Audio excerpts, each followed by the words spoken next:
kamu belajar apa itu daya. Ada yang tak dapat masuk ni.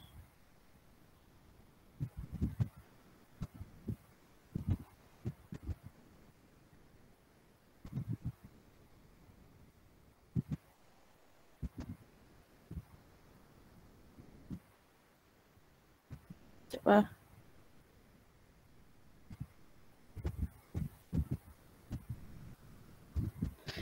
Okey, daya geseran. Okey, dalam tajuk daya ni sebenarnya kamu dah belajar jenis-jenis daya. Kemudian atas tu tadi adalah kesan daya. So hari ini cikgu akan masuk kepada daya geseran. Okey, daya geseran. So apa yang akan kamu belajar dalam tajuk daya geseran ni adalah wah buruknya. Okey, apa yang kamu akan belajar adalah yang pertama sekali adalah definisi daya geseran.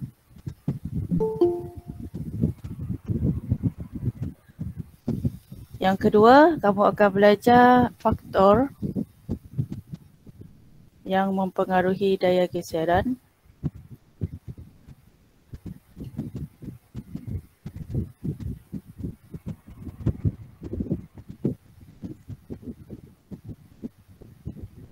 Siapa yang guna telefon tu tak nampak, awak besarkan, ada button untuk besarkan ataupun zoom. Okay, yang ketiga,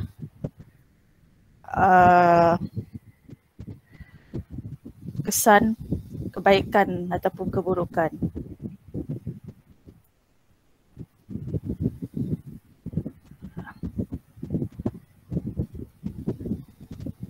Kebaikan dan keburukan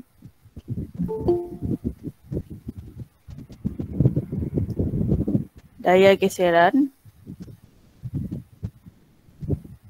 Yang keempat, cara menambah dan mengurangkan daya geseran.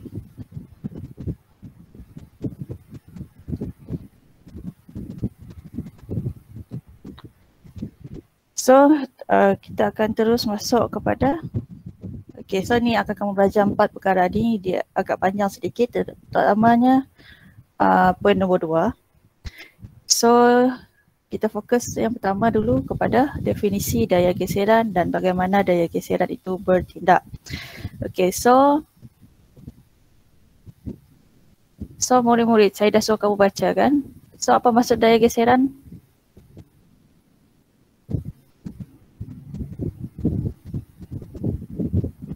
Ada orang ke dalam ni?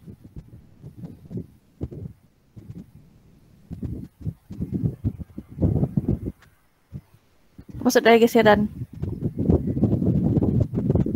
Dengar tak suara saya? Mestilah dengar. Siapa malu nak bercakap tu sebab malu dah nak bercakap tu, tulis dekat mesej. Apa maksud daya geseran? Mana kita boleh jumpa dalam buku teks ni? Daya geseran ialah daya yang terhasil apabila dua permukaan bersentuhan antara satu sama lain. Oh, okey, semangat Tirvinda. Bagus, ada yang tulis mesej juga tadi, Felicia. So, itu adalah definisi daya geseran. Yang tak habis apabila do. Okey. Kita tengok. Okey. Betul lah. Daya geseran ialah daya yang terhasil apabila dua permukaan bersentuhan antara satu sama lain. Okey. So, okey, jadi dalam definisi daya geseran ni sebenarnya kamu boleh pecahkan kepada 3. Iaitu, okey, supaya kamu boleh hafal. Okey, daya geseran ialah, sistem biasa, daya yang terhasil. Poin yang pertama dia adalah daya yang terhasil.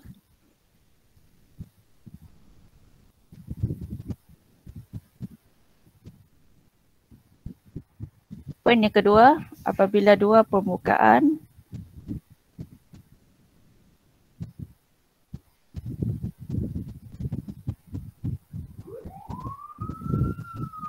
bulat.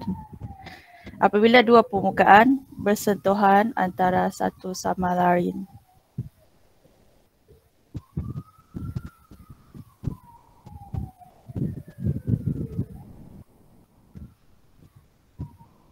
Okay, so dalam definisi daya geseran ni ada 3 poin penting. Okay, daya yang terhasil apabila dua permukaan bersentuhan antara satu sama lain. Cikgu tak nampak ni. Okay. Okay. Apabila dua permukaan bersentuhan antara satu sama lain. So kena hafal. Okay, seterusnya adalah kita pergi kepada pergerakan daya geseran.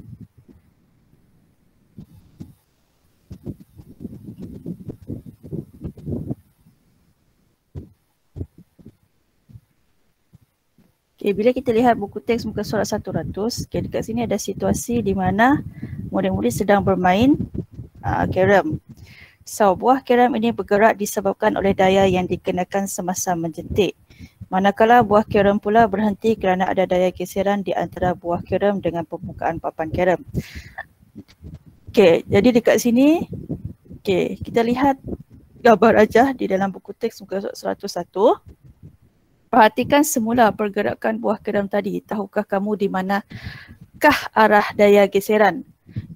Okey, soalan di dekat sini adalah di manakah arah daya geseran. Jadi arah daya geseran adalah sentiasa bertentangan dengan arah pergerakan objek ataupun arah pergerakan buah carom ni. Okay, kita lihat kat sini. Bertentangan dengan arah pergerakan objek. So dekat sini, okay, contohnya ni adalah buah carom. Okay, maksudnya dekat sini tadi soalan dia adalah mana arah daya geseran. Kalau soalan tanya mana arah daya geseran, jadi jawapan kamu adalah bertentangan arah pergerakan objek. Okay, menentang arah pergerakan objek. Okay, kalau buah carom ni bergerak ke kanan, arah pergerakan.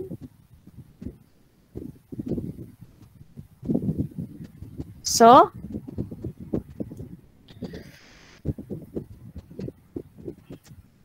arah daya geseran adalah sentiasa bertentangan, bukan atas, bukan ke bawah, bukan ke kanan.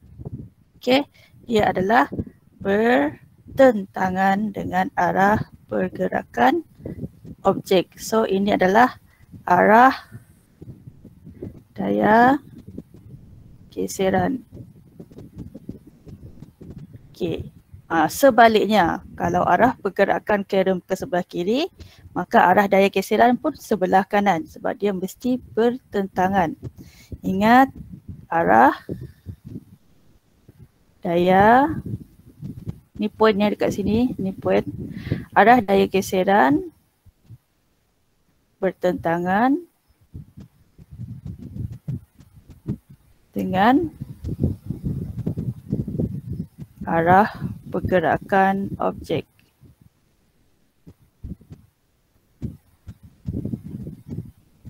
Okey, ini kita punya poin. Jadi kalau soalan tanya di manakah pergerakan daya geseran? Okey, daya geseran sentiasa bergerak bertentangan dengan arah pergerakan objek. So saya bagi situasi dekat sini. Kalau kita berjalan, okey, kita berjalan. Okey, ni kasut lah.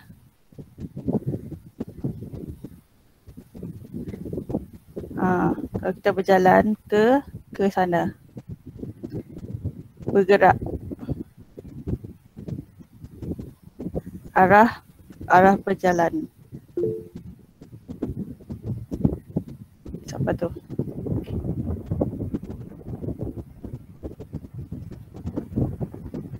Okey, arah berjalan sebelah kiri. So, mana arah pergerakan kelas? Arah pergerakan arah daya geseran. Okey, so arah daya geseran mestilah bertentangan. Arah daya geseran. Okey. Okey, ini untuk berjalan. Okey, apa kata kalau cikgu bagi contoh roket? Okay, roket bergerak ke atas. Roket.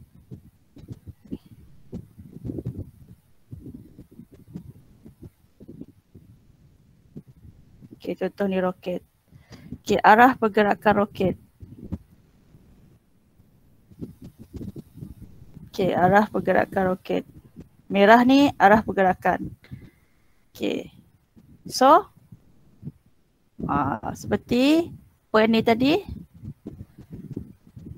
mesti bertentangan. So, ke mana kelas? Arah daya geseran? Okay. Ke mana arah daya geseran? A. Ke sini. B. Sini. C. Ke sini. D. A, B, C, D. Mrs. Jawab ke Mrs.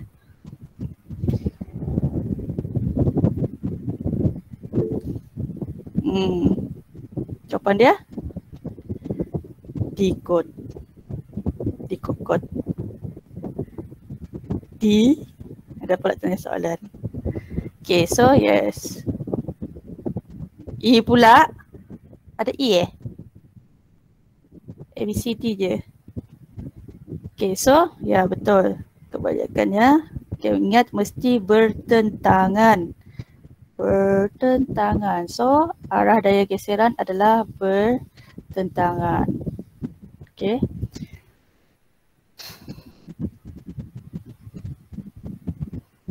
Okay, ini adalah arah daya geseran. Okay, sekarang kuis. Okay, lihat buku teks muka surat 101. Kuis dekat ni. Sila jawab dekat basis masing-masing.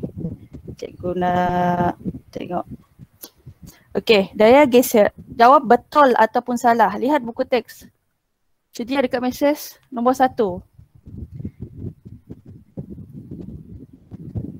Daya geseran berlaku apabila dua permukaan bersentuhan. Betul ataupun salah?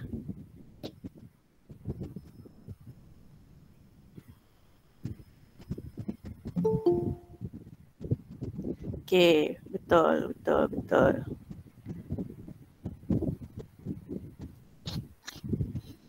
Okay, cukuplah. Okay, so kita beralih kepada yang nombor 2. Daya geseran bertindak selari dengan arah pergerakan objek. Betul atau salah? Sedia dah, sedia.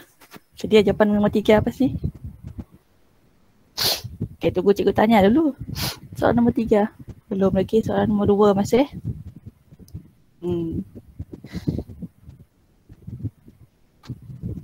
Mesti respon ni cikgu tengok ada 17, 14, 15, 16, 17, 18, 19 orang.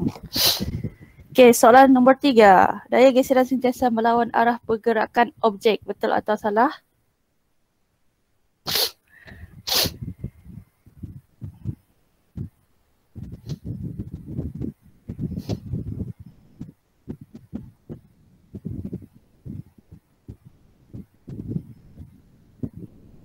Okay, dan yang terakhir. Daya geseran menyebabkan objek yang bergerak semakin perlahan dan akhirnya berhenti. Yang ni cikgu tak ada beritahu tadi. Betul atau salah?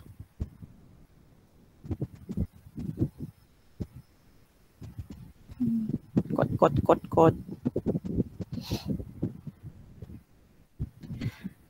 Okay. Ya, betul. Ada di dalam buku teks ni sebenarnya. Okay. Kat mana? Ni, daya geseran juga akan menyebabkan pergerakan sesuatu objek menjadi perlahan dan berhenti. Okay, ada dalam ni. Okay, ingat. Okay, daya geseran menyebabkan sesuatu objek itu semakin perlahan, bukannya makin laju. Okay, seterusnya kita akan pergi kepada faktor yang mempengaruhi daya geseran. Okay, yang ini okay, ada banyak perkara cikgu nak terangkan. Okay, cikgu buka besar sikit.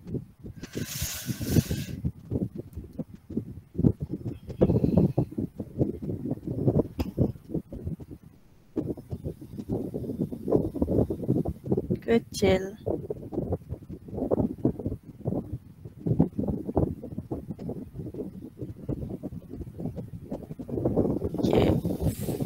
faktor yang mempengaruhi. Okey, ada berapa faktor yang mempengaruhi daya geseran?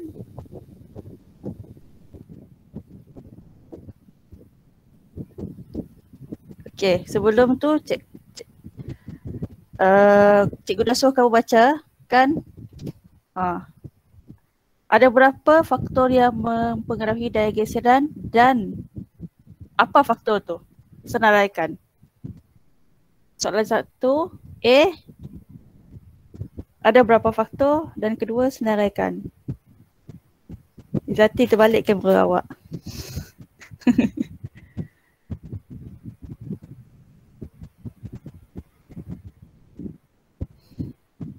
Okey, betul dah Izati. Apa yang okey Fatihah?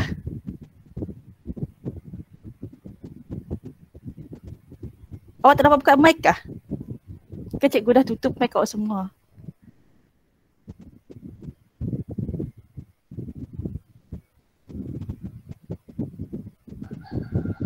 Oh, ada. Okey, boleh. So, ada berapa? Yazdan dia jawab ni. Ada berapa? Ada dalam buku teks ni.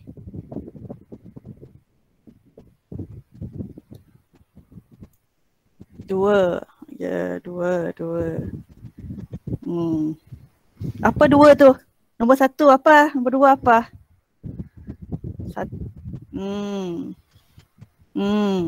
Ada dalam ni. Tengok ni eksperimen 1, jenis permukaan. Eksperimen 2, jisim objek. So, okey, betul. Ada dua faktor yang mempengaruhi daya geseran.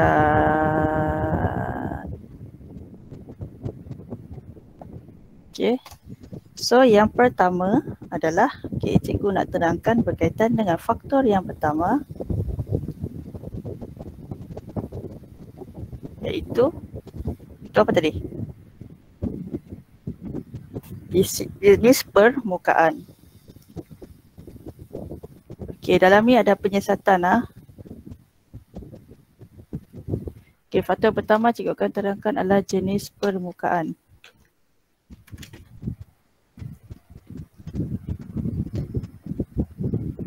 Okey, kita lihat situasi dalam buku teks ini, jenis permukaan.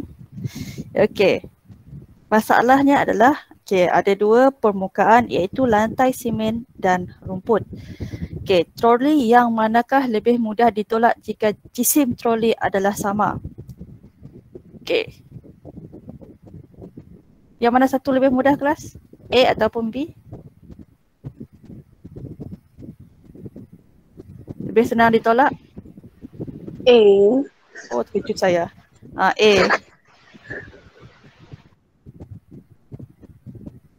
Okey, A, okey. Mestilah. Okey, A. Jadi jawapan dia adalah A. Lantai simen lebih mudah ditolak berbanding dengan rumput. Okey, lantai simen lebih mudah Okey. So dalam penyiasatan ini, apa PM, PP dan PMA? Okey. Apa PM? Dalam penyiasatan ni, apa PM?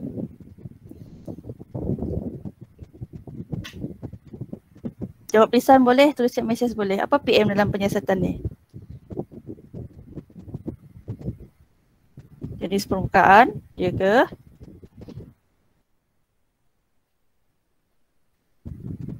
Okey, saya terangkan balik kat sini ada dua troli. Okey, ada dua troli, ada satu troli kemudian ditolak di atas dua permukaan yang berbeza dan jisim troli adalah sama. So, menyiasat jenis permukaan yang mempengaruhi daya geseran. Jadi, apakah PM dekat sini apa yang tak sama? Kelas, apa PM? Okey, jenis permukaan adalah berbeza. Kemudian, apa PB?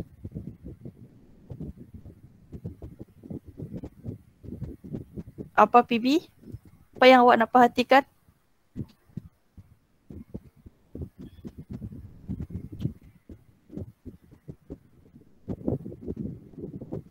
Apa PB?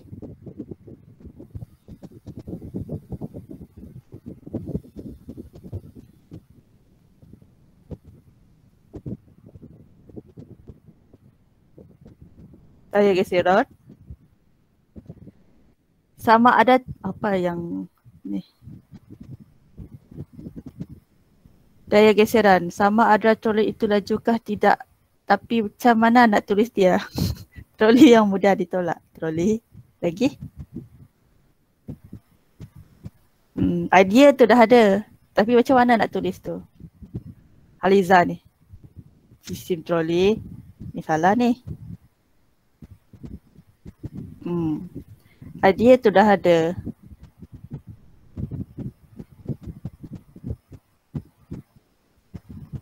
Okey, betul. Kita nak lihat yang mana satu lebih mudah ditolak. Okey, yang mana satu lebih mudah ditolak. Jadi PB ni ada pelbagai kita boleh tulis. Okey. Okey. Yang Fatihah yang first tadi hampir betul. Daya geseran. Ni mana tadi? Ni. Daya geseran. Okay, hampir betul. Tapi ada perkataan yang dia hilang. Okay. Mana saya punya ni tadi? Okay. Daya geseran yang terhasil.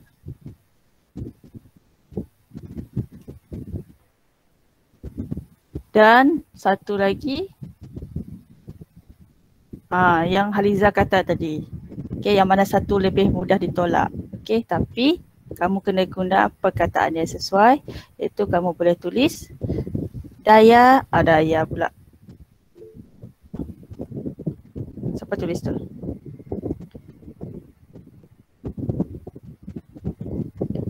Okay, ataupun daya yang diperlukan untuk menolak troli.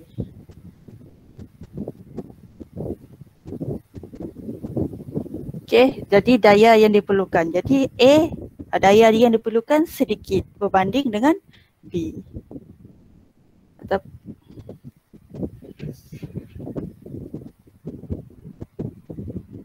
Okay, dan yang terakhir apa PMR?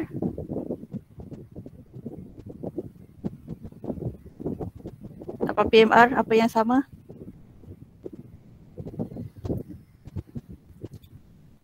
Parameter. Ya, betul. Jisim troli. Ada kan dekat dalam ni dah tulis. Jisim troli ialah sama. Okay. So, yang sama adalah jisim troli. So, berdasarkan penyiasatan, okay, A lantai simen. Okay, A tadi lantai simen. Awak tengok buku teks lah. Cikgu tak nak lukis kat sini. B, rumput.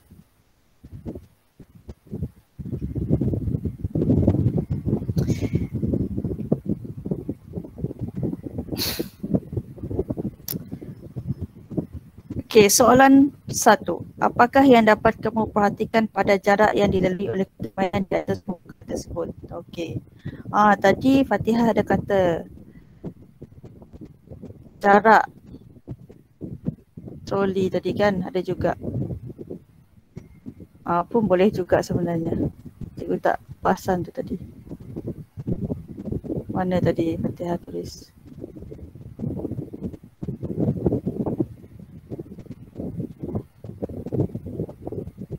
Kelajuan troli di atas permukaan yang berbeza. Bukan kelajuan, jarak troli. Kita pun jarak troli. Satu lagi jarak troli. Okey, ni boleh 3 ni. PB. Okey, so 1. Okey, soalan satu tu dia tanya pemerhatian.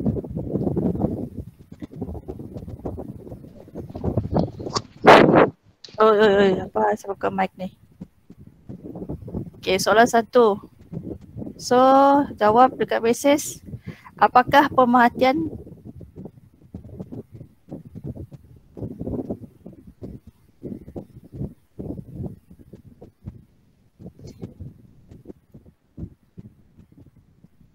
Ni imbas balik macam mana jawab soalan pemerhatian ni. Pemerhatian kena buat perbandingan.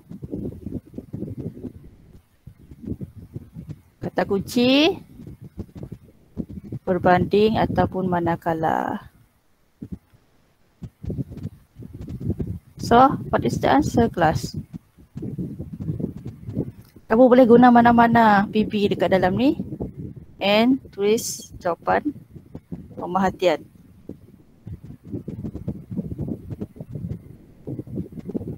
Okey, saya tunggu.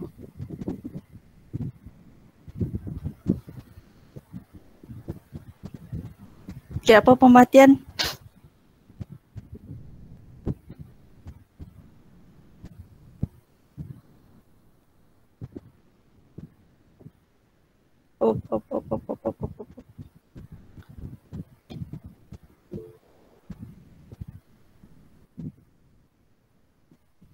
Apa pemerhatian? Siapa yang main bunyi-bunyi tu Ada orang raise hand kah? Apa pemerhatian? Jawab saya Lican, kalau tulis tu besar gila jari awak.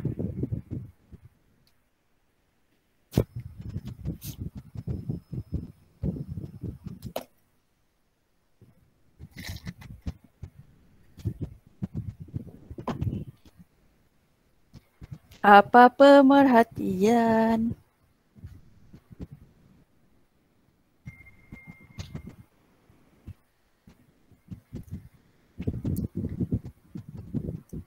Oh, banyak lagi kita belum habis tu. Apa pemerhatian kelas?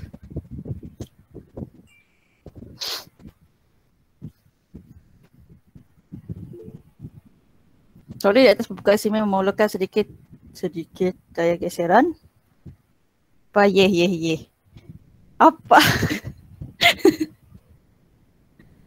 Apa Fatihah ni? Ye ni. Troli di atas pembukaan sini memerlukan sedikit geseran daripada troli yang ada di atas permukaan.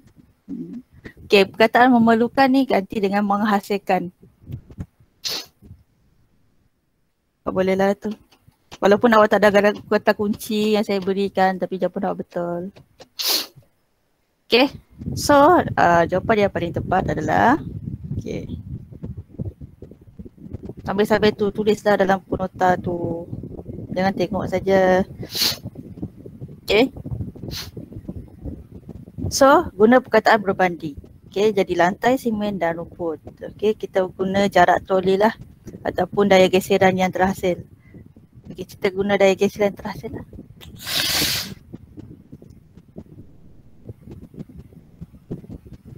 Okey.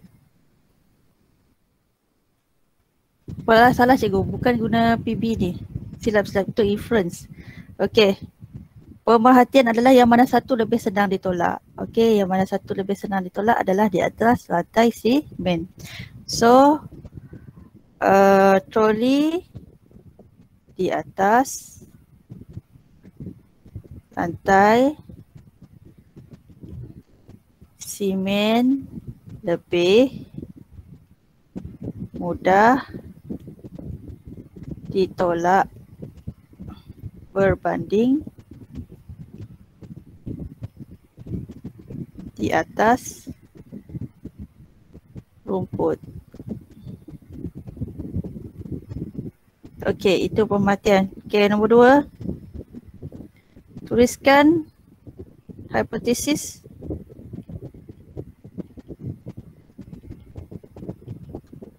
atau hubungan.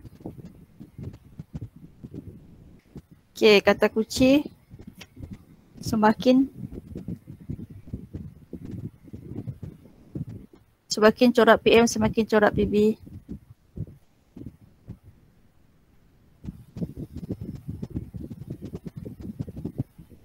Ni confirm dah lama yang lupa ni.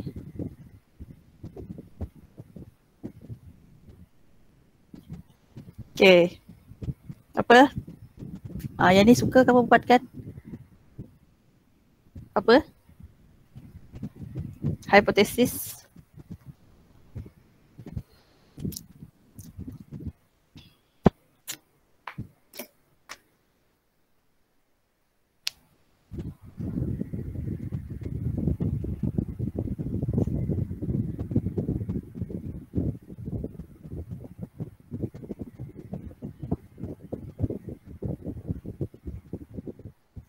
Apa hipotesis? Dekat sini. Masalah dia adalah dekat bahagian ni.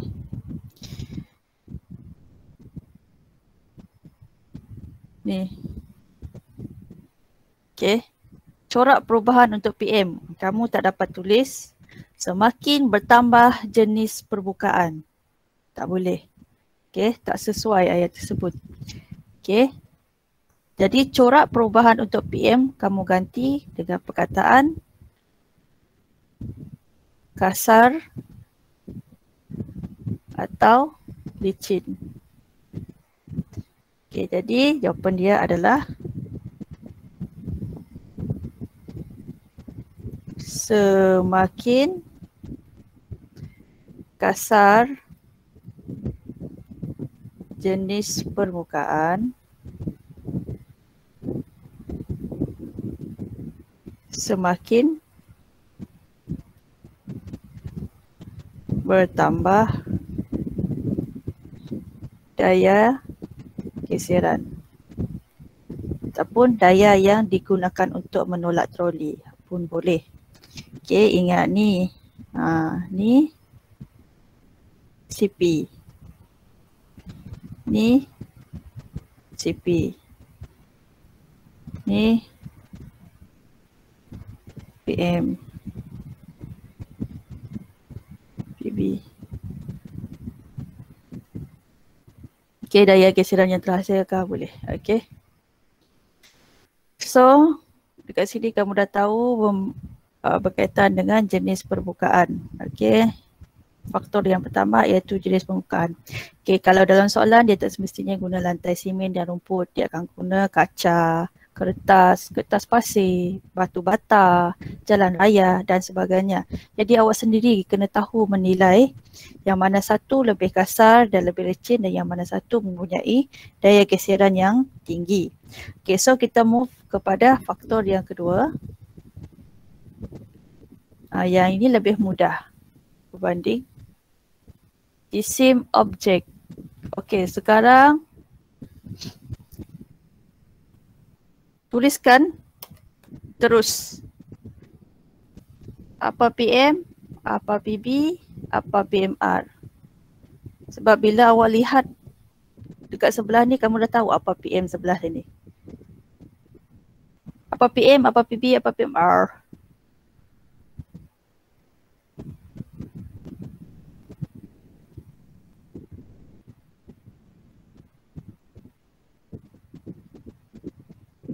Okay, cikgu tunjukkan ni full. So tuliskan terus kat sini apa PM, apa PB, apa PMR.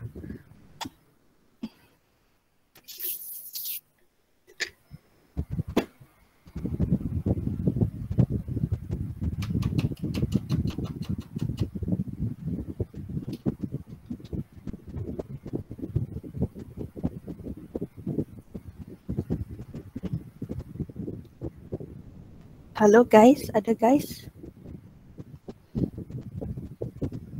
Apa hal?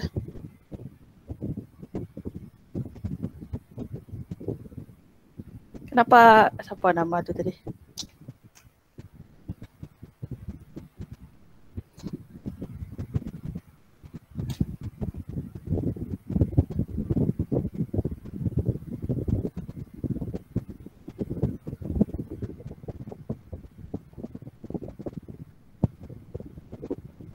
Apa PM, PB, PMR? Oh, tak dapat tulis. Okay, mana yang tak tahu? Yang tahu PB saja, tulislah PB saja. Yang tahu PM saja, tulislah PM saja.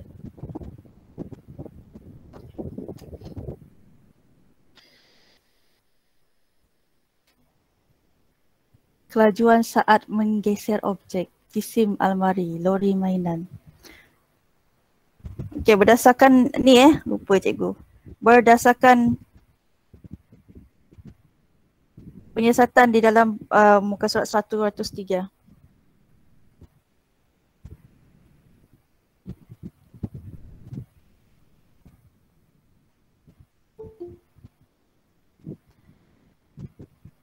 Okay, Kairin PM jisim objek, Hariza jisim almari ataupun lori mainan. Okey, ada dua katanya. Bagus Hariza. PB ni kelajuan siapa? Kelajuan lori. Kalau untuk penyiasatan nombor 2 tu kelajuan lori, betul. Okey, sekarang kita fokus kepada ni dulu. Almari dulu. Okey, jisim objek, jarak lori bergerak.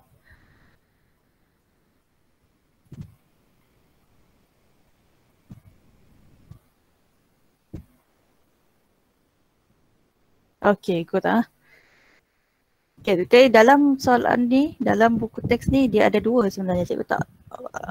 So, okay, cikgu tak perasan tadi.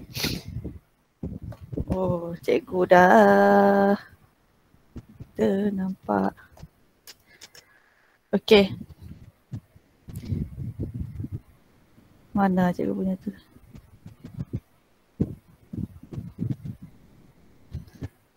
Okay, so cikgu nak fokuskan kepada yang ni dulu. Almari ni dulu. Okay, almari. Okay, ini yang almari.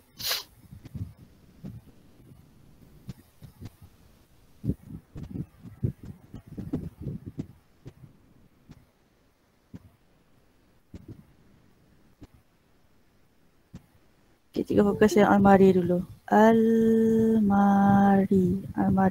So, PM-nya adalah okay, jisim almari.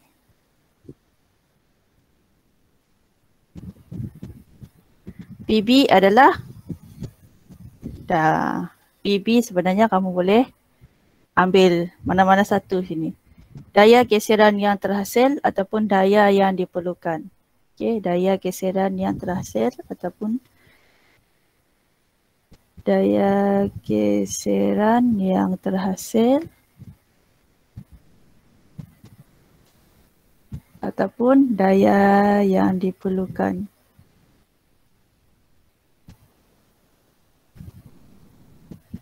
Okay, so dan PMR biasa ni selalu terjadi macam ni.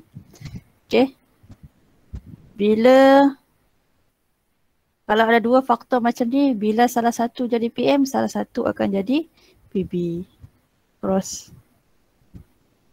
Okay. So di sini adalah jenis permukaan. Ataupun okay, jenis permukaan tak ada tahu. Okay, kalau lihat kepada yang lori mainan, PM-nya adalah jisim ataupun muatan lori, PB. Okey, jarak lori ataupun daya yang terhasil ataupun daya yang diperlukan. Daya yang diperlukan salah. Okey, PMR jenis permukaan. PMR ni banyak. Dia bergantung kepada situasi. Kalau Abang lihat jenis lori. Kita mesti guna jenis lori yang sama, tapi yang tak sama dalam tu adalah muatan lori. Okay, kita fokus kepada yang almari dulu.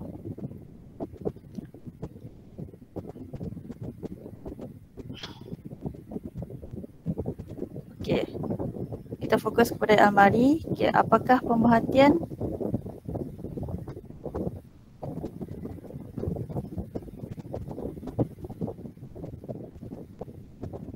jawapan dia hampir sama dengan jawapan ni tadi. Cuma awak tukar objek saja.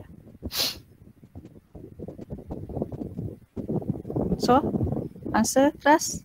Apakah pemerhatian berdasarkan penyiasatan almari ni tadi?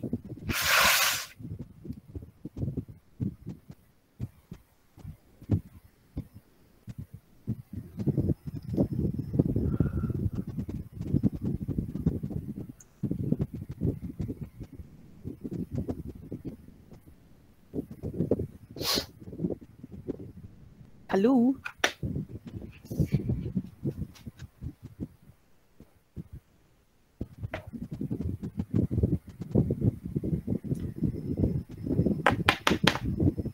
Apa?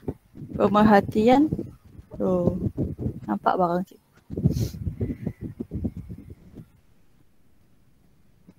So bandingkanlah yang mana satu lebih berat, lebih sukar untuk ditolak ataupun lebih banyak daya geseran.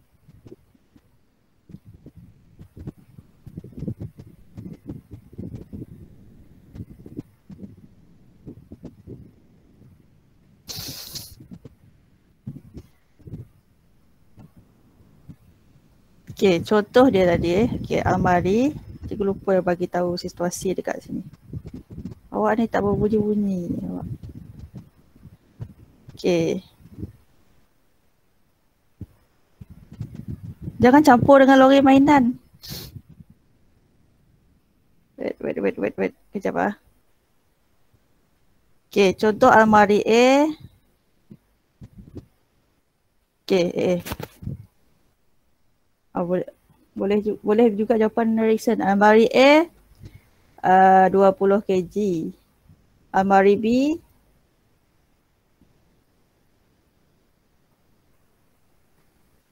yang mana satu lebih sukar ditolak tadi? Kita baca balik.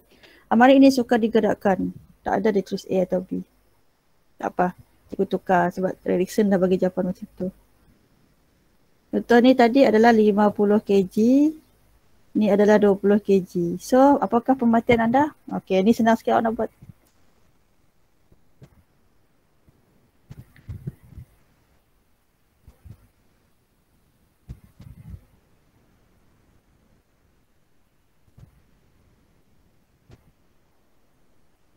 Okay, good.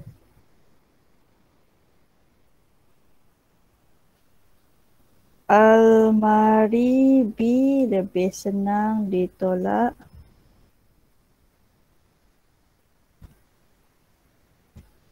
Berbanding almari B. Almari A. Betul lah. Terbalik. Almari A. Terbalik Fatihah. Almari B. Yang reason ni betul. Almari A susah ditolak manakala almari B mudah ditolak. Yang Fatihah terbalik. Okay, so hipotesis. Yang ni senang. Apakah hipotesis?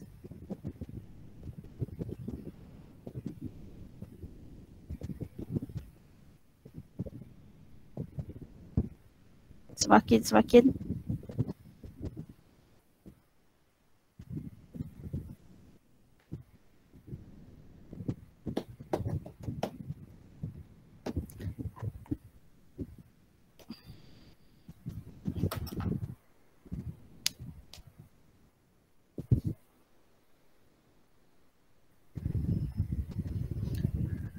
Semakin bertambah jisim objek, semakin bertambah daya yang diperlukan. Quote. Lagi cikgu nak 2-3 orang lagi respon. Kalau tak lama kita.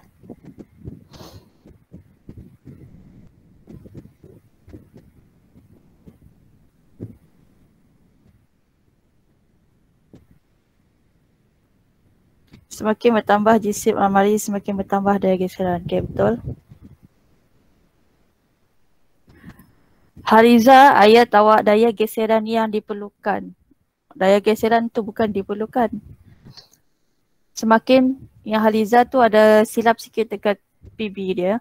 Sepatutnya semakin bertambah jisim objek, semakin bertambah daya yang diperlukan. Geseran tu tak perlu. Geseran dengan daya geseran ni tak, daya dan daya geseran ni tak sama. Daya tu daya yang awak perlukan untuk awak tolak. Contoh awak nak tolak tori almari tu banyak ke sikit. Kalau daya geseran tu daya geseran yang terhasil kat bawah almari. Erikson, semakin bertambah jisim objek, semakin bertambah daya geseran. Ya betul. Okey. Semakin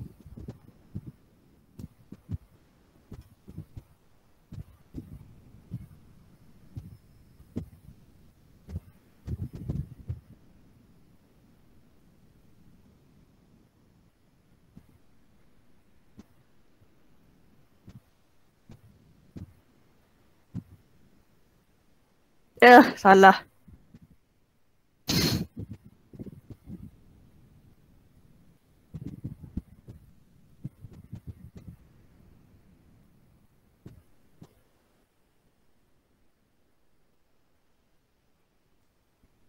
Okay, so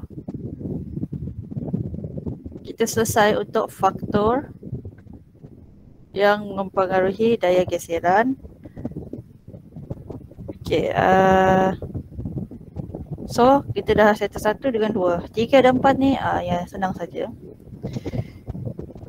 Okay, cikgu akan buat seperti selalu.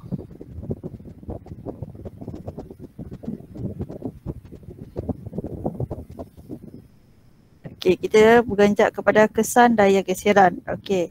Kesan daya geseran ni, daya geseran boleh memberi kebaikan dan keburukan dalam kehidupan kita. Okey, kesan daya geseran.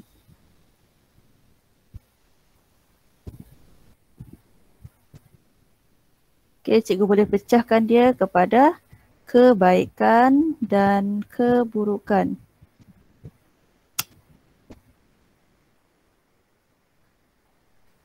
Okey. Kebaikan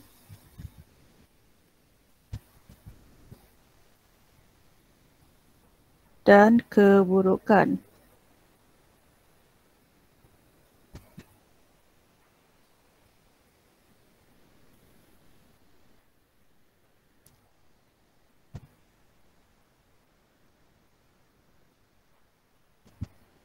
Okey, kita lihat buku teks muka surat 104. Okay, sekarang berlangsung perlumbaan Malaysia Grand Prix di Lintas Lumba Sepang. Okey, hari hujan.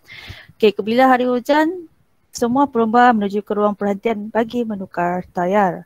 Okey, dia tukar tayar kepada yang lebih banyak bunga kah lebih kurang bunga? Lebih kurang. Yang banyak bunga kah sedikit bunga? Soalan cikgu.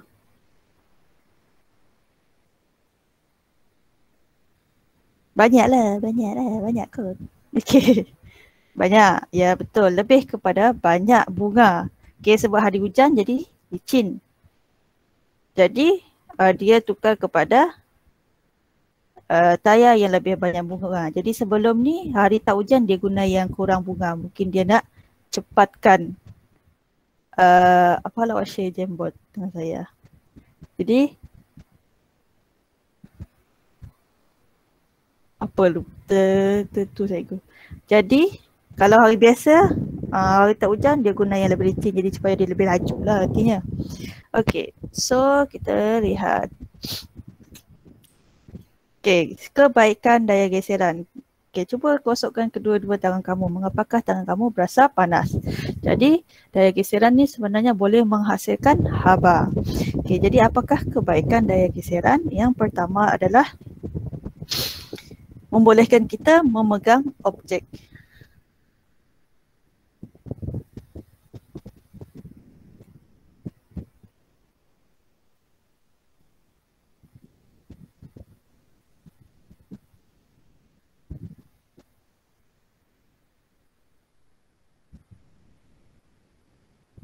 Okey, itu yang pertama. So, kita boleh pegang objek. Dan kalau tangan kita licin, tak ada daya geseran, kita tak boleh pegang objek. Tak boleh makan, tak boleh pegang cawan. Okey, yang kedua. Okey, daya geseran di antara tapak kasut dengan permukaan lantai membolehkan kita berjalan tanpa tergelincir. Okey, daya geseran di kasut membolehkan kita mengelakkan membolehkan pula, mengelakkan tergelincir.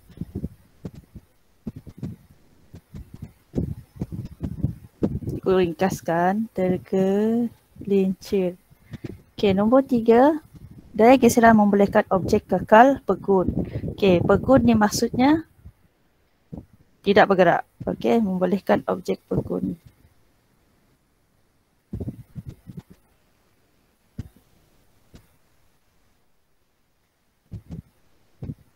Okey, apa pegun? Okey, apa pegun? Apa pegun? Okey, pegun ialah objek yang tidak bergerak ataupun tidak bergerak. Okey. Masa contohnya awak letak cawan atas meja. So, cawan ni dalam keadaan pegun. Bola atas rumput. Bola ni awak tak gerakkan, dia adalah dalam keadaan pegun.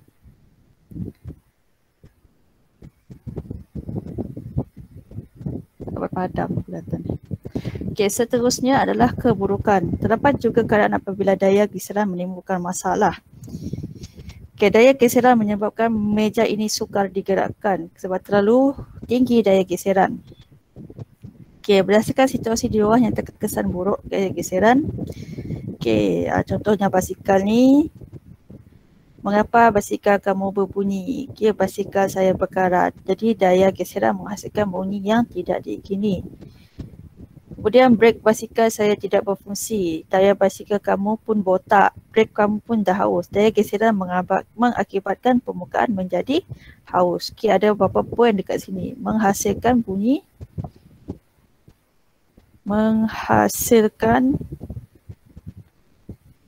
bunyi yang tidak diingini.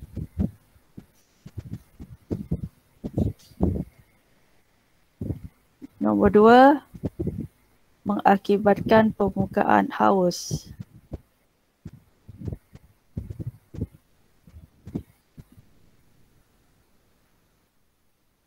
Dan yang ketiga adalah menyebabkan objek berhenti ataupun perlahan.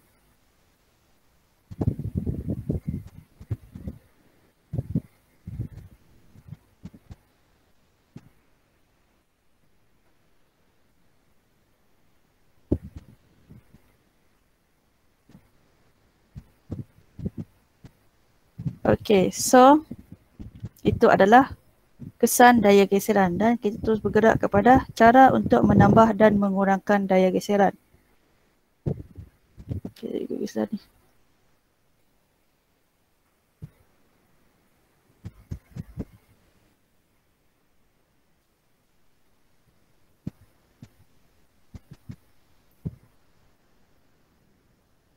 Dan mengurangkan daya geseran.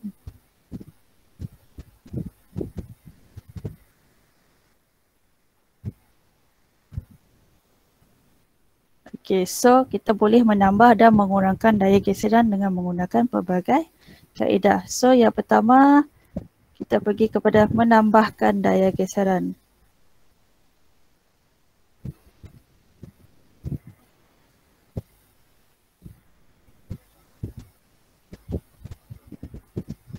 Okey, cara menambahkan daya geseran ada banyak. Okey, jadi kita lihat buku teks bersurat 107.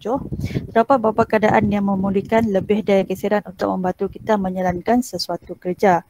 Dengan menambah daya geseran, sesuatu pekerjaan dapat dilakukan dengan lebih cepat dan mudah. Okey, jadi kita perlu tambahkan daya geseran. Contohnya ni, dia tidak dapat buka penutup balang sebab mungkin tangan dia licin. Okey, jadi apa yang dibuat adalah budak perempuan ni dia bagi tuala. Apa tujuan dia adalah untuk menambahkan daya geseran di antara permukaan tuala dengan penutup balang itu. Okey. Okey, jadi ada banyak cara untuk menambahkan daya geseran. Okey, menggunakan pelapis anti gelincir. Okey, pelapis anti gelincir ni banyak di dalam tandas. Okey. Supaya kamu tak tergelincir, menggunakan pelapis anti gelincir.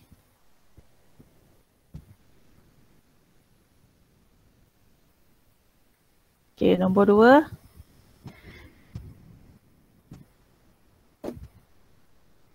Okey, tapak kasut yang bercorak dan kasar. Okey, tapak kasut bercorak.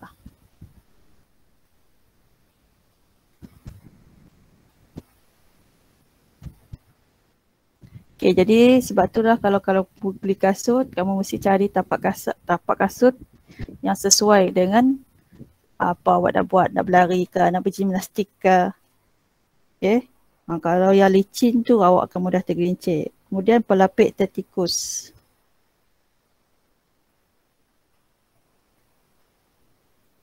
Sarung tangan.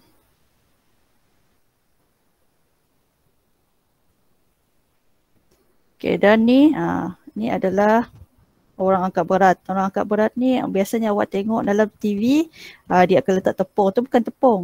Okey, itu sebenarnya adalah serbuk kapur magnesium karbonat.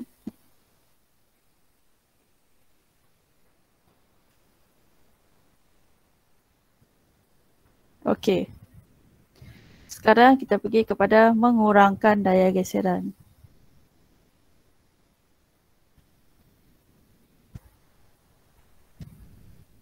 Okey, dalam kehidupan kita pun mesti ada situasi kita nak kurangkan daya geseran, kita nak dia tambah licin. Okey, kita lihat macam mana kita nak melicinkan sesuatu. Macam ni tingkap ni berbunyi ataupun susah nak dibuka, jadi dia sapu dengan minyak grease. Okey, supaya dia lebih licin. Okey. Okey, jadi antara caranya adalah yang pertama menggunakan penggolek.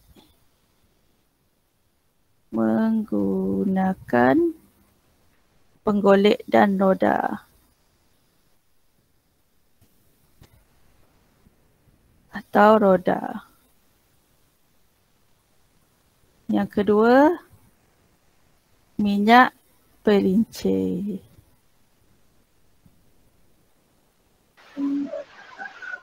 Yang ketiga, yang ni yang atas kerem ni, tepung asid borik.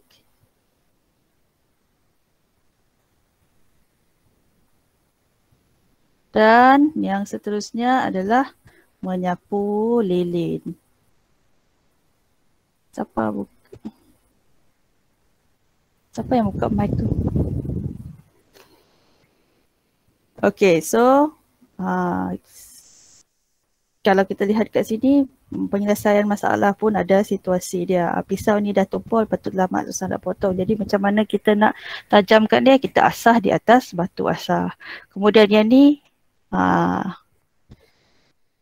keadaan di mana tergelincir disebabkan oleh air. Jadi macam mana caranya? Janganlah berjalan ke tempat yang ada air. Ataupun gunakan kasut yang mempunyai bunga yang banyak.